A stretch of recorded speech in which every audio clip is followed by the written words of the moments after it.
Hi, I'm Lisa, And I'm Jonathan. and we're Creative for Learning.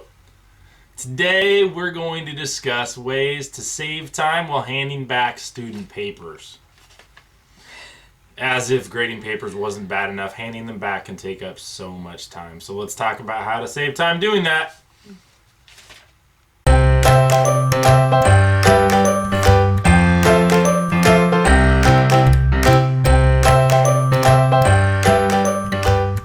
So, in your elementary classroom, what struggles did you have handing back papers?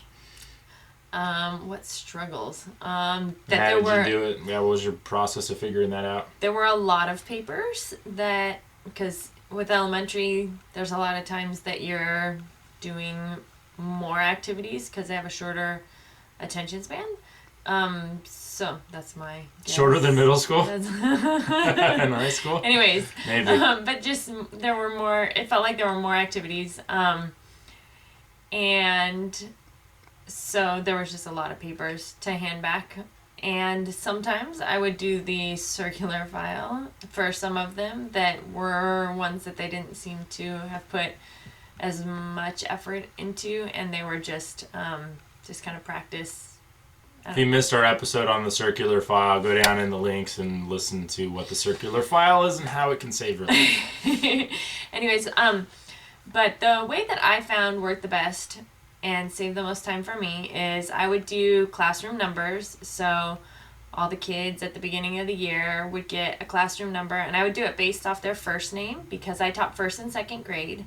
And that just was easier for the kids to learn alphabetical order, which was one of the standards, and kind of for them to start connecting their number with like where they would line up or how I would pass back their papers, because I had mailboxes that I call them mailboxes, but they were just like an organizer. You can buy them at an office supply store where they just had compartments for paper size compartments.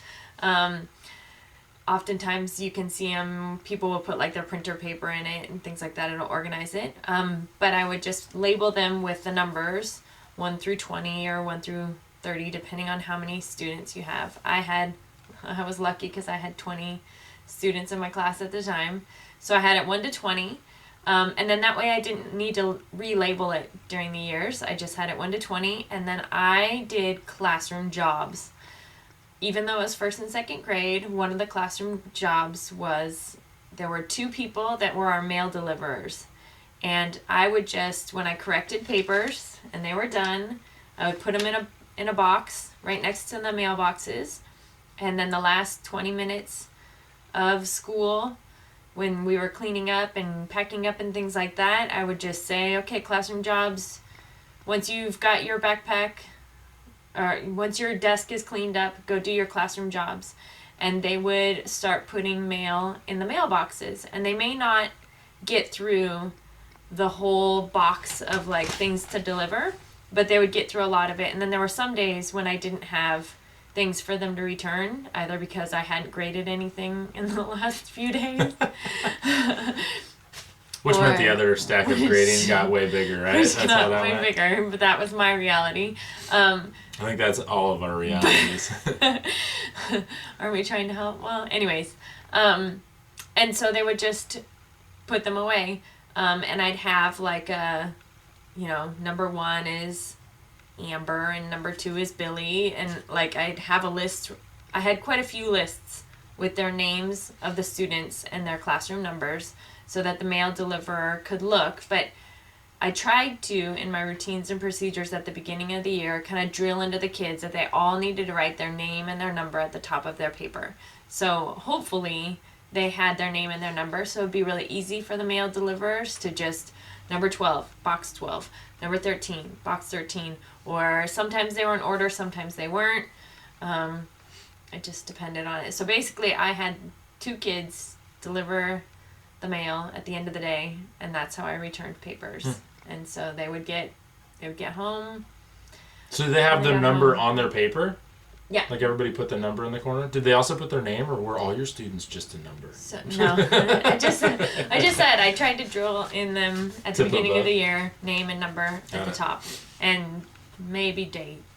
but name and number for sure in first and second grade. Yeah.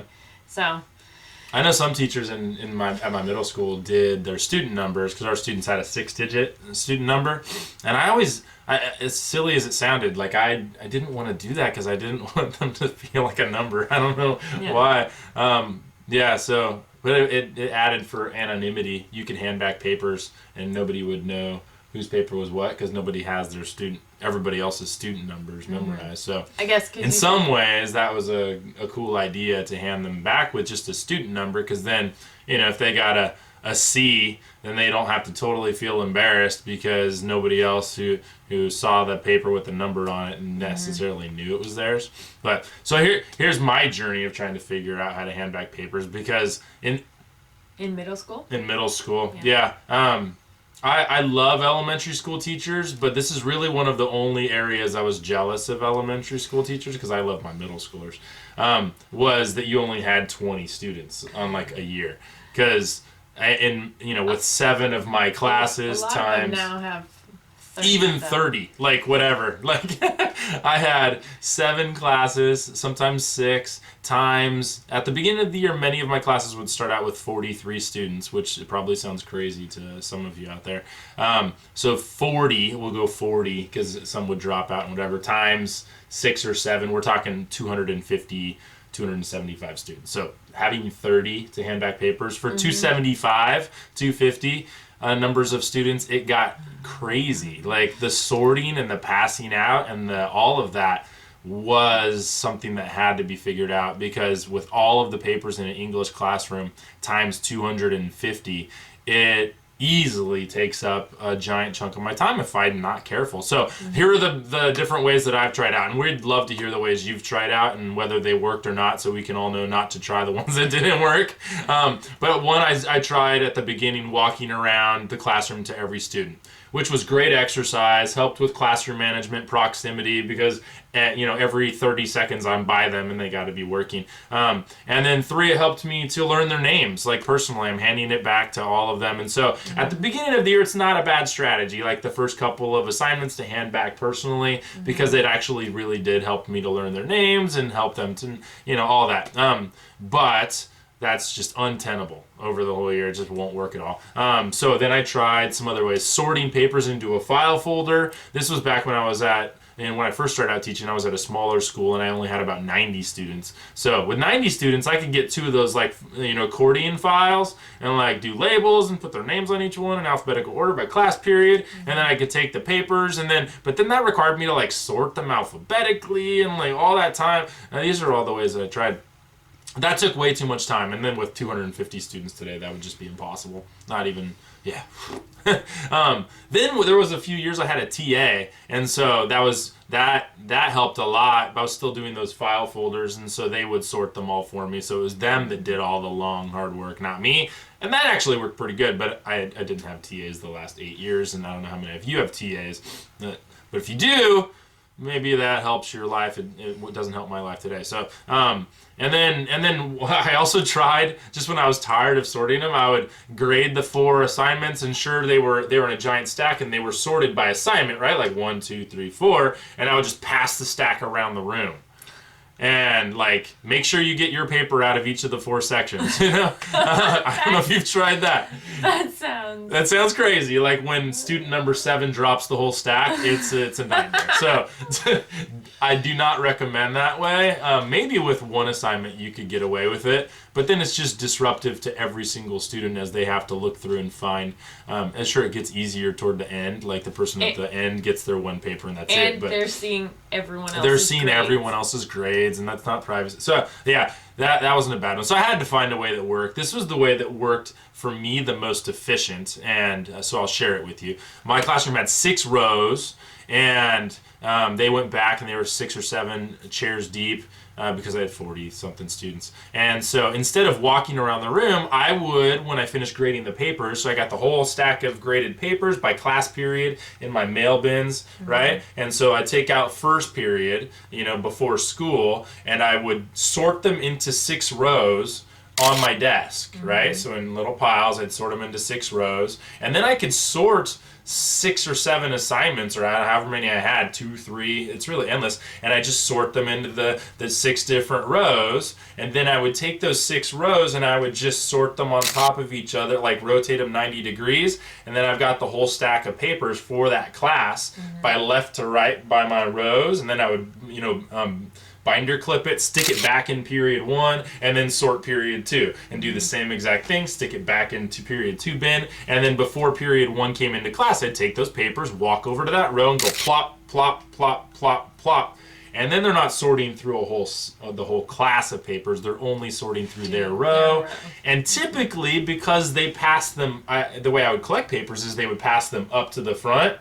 They're kind of in the same order a lot of the time. When they get them back, they're either in reverse order or in the order that they are in the row. And so then they would just look through them and find theirs. And that worked really fast for me. So what I heard you say is when they would pass papers forward, or when they were done with their papers, a lot of times you'd have them pass forward. So when you're grading them, they were almost already. Yeah, if I did it right, this is part of my efficiency I learned over the years. I know, like back in the day, I would have them pass them to the front and then pass them to the middle. But then I realized like that was causing a sorting step for me later. So then I just had them pass them to the front, and then I started collecting them.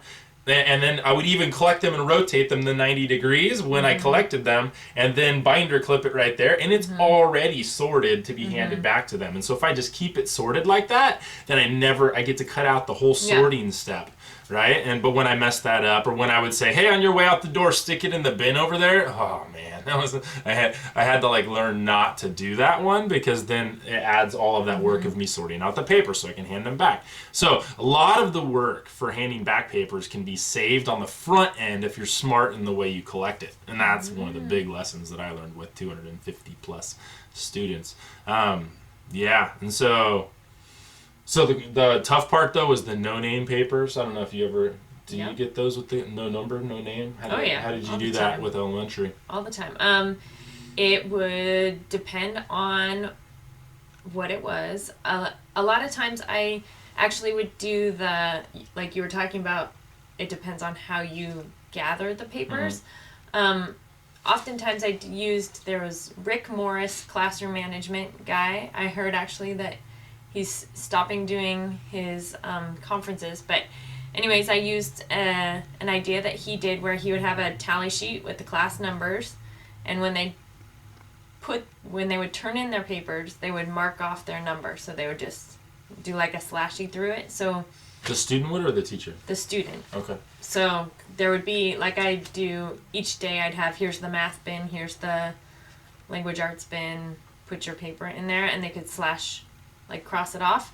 And so sometimes when I would do that process, I would be able to see like, okay, number 7, 3, and 12 didn't make a slashy mark, so maybe they didn't write their name and didn't put it, or maybe that would help me know that it's for sure not them, or probably not them, and then I could look through the papers and see which one was missing, because sometimes I could do that quickly and recognize, because you can kind of recognize the kid's writing and stuff like that. And so I could see, so then I would just hand it back to them and say, you need to write your name on it.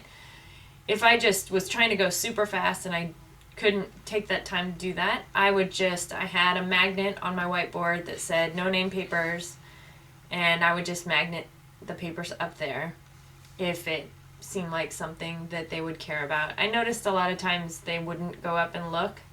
Yeah. So I would pretty much the irony does this look like something that they would care about? Like there were some things that we did that you could tell they put a lot of effort into it. I think they're going to care, so I'd hang it up there. And then there were some that if they didn't care, I guess those are things that I wasn't taking for grades. Yeah. So for me, that makes sense. Yeah. I'm like, there's some assignments that were just for done. Yeah. They were practice, and so I had similar experiences even up in middle school of you got the papers and they don't have names on them. You got to decide, is this a serious assignment or not? I don't want to say not serious, but not crucial. I don't know. One that they care about. Some assignments middle schoolers just don't care that they ever hear back their grades. But in middle school, though, a lot of things are graded, right? They can be. Yeah, I mean, I graded a lot of Yeah. them, but that's because I got pretty efficient, and I feel like I was able to grade like a lot of them and still get them handed back and all of that. So yeah, for no-name papers, at the beginning of the year, I don't allow no-name papers. So at that first step where I collect the papers, I go through each row and I look at the top, and if it doesn't have the name and if it's not headed the way that I expect, I pass it back. Got it. And they get passed back. Like, why did I get my paper back? So that's how you drill the routine. Yeah, you got to drill that from the beginning, so that the no-name paper wall isn't highly populated later in the year. And then they'll pass it up, and I'll even like there's a student that and they forgot their name. They'll just put their name and pass it up, and it won't have the correct header. I'll pass it back. They got to put the period and like all the things that I do it exactly right, and they're so frustrated, but that's the way they have to learn it. Like no half effort here. But then later in the year, I can't do that. We're on to important things. Not that that's important, not important, but like we're on to all that should already be covered at this point. Yeah. So because I taught middle school, I always try to make things kind of tongue in cheek and fun. And so like I had for a long time had a no-name Hall of Shame with like a picture of a kid that standing in the corner with a dunce hat on. I didn't actually ever put a dunce hat on a kid. I did volunteer once for a student to put a dunce hat on themselves. It's like, you can make a dunce hat for yourself if you want, and so he did and put it on. That's a side note, though. So there was the no-name Hall of Shame, and I would have a magnet clip, just like you said, and have them up there. And sometimes they get so heavy that like magnets would slide down the board and like rest on the marker tray. And at that point, by class period, I would sort them by class period and hold them up. And hey, whose are these? And at some point, they don't care at that at that point. So every report card. Like once we've hit report cards and the grades are already in and they can't change them anyway and they haven't claimed them, I would just put them in the recycle bin. That's just how it has to go. So I did, though, eventually, I changed my no-name Hall of Shame to something even a little more current and possibly more respectful. So it was this one right here. If you wanted credit, then you should have put your name on it. Summon a little Beyonce into the classroom here. This little sad face, and I thought he was great for it. So, and I've created this too, and it's available in our Teachers Pay Teachers store, and we'll put the link down there so you can go get it and check that out. Yeah, I think so. Maybe. Yeah, it'll be free. If it's not, it'll be free for a little bit for all of you YouTube followers out there. Yeah, so yeah, that was that. It was by switching it up like that, they also know like, yes, you care, but yes, you're also being funny, and yes, I should be like a little embarrassed, but not a lot embarrassed. Like middle school, I don't know. Well, you never want to be a bully, but like if I can laugh with you, then maybe you'll remember more because you don't want to, be on the Beyonce wall. Well, and we had kind of talked about in the 13 rules for effective communication, we will not shame. Yeah. And so that was one reason I changed it, is I felt like it was a little shaming, so I had to come up with because it said no name Hall of Shame. Yeah. But it was comical. Right? It was just a little shaming. But I didn't want to even do that. So no matter what grade level you're in, you've got to figure out, or we encourage you to figure out an efficient way to make sure you're returning papers. And I'm sure a lot of you have figured that out, or most of you have figured that out. So please share the ways that you found to return back papers, or even the collecting the papers at the beginning to make it easier for you. We would love to hear your ideas so that people can kind of all read different ideas, and maybe we can find better ways to do it. Yeah, so share down in the comments, how do you collect papers and how do you hand back papers? And maybe can you think of a way that you can tweak your process so you can do it faster to save time? Because I remember our whole goal is to never take papers home again. And if we're spending all that time in the classroom, wasting it in how we collect and how we hand back, then eventually that's going to leak over and we're going to feel like we need to take papers home. When really we could be saving time in the classroom doing all kinds of these, and they pile, all of that time adds up so that we can eventually not take papers home.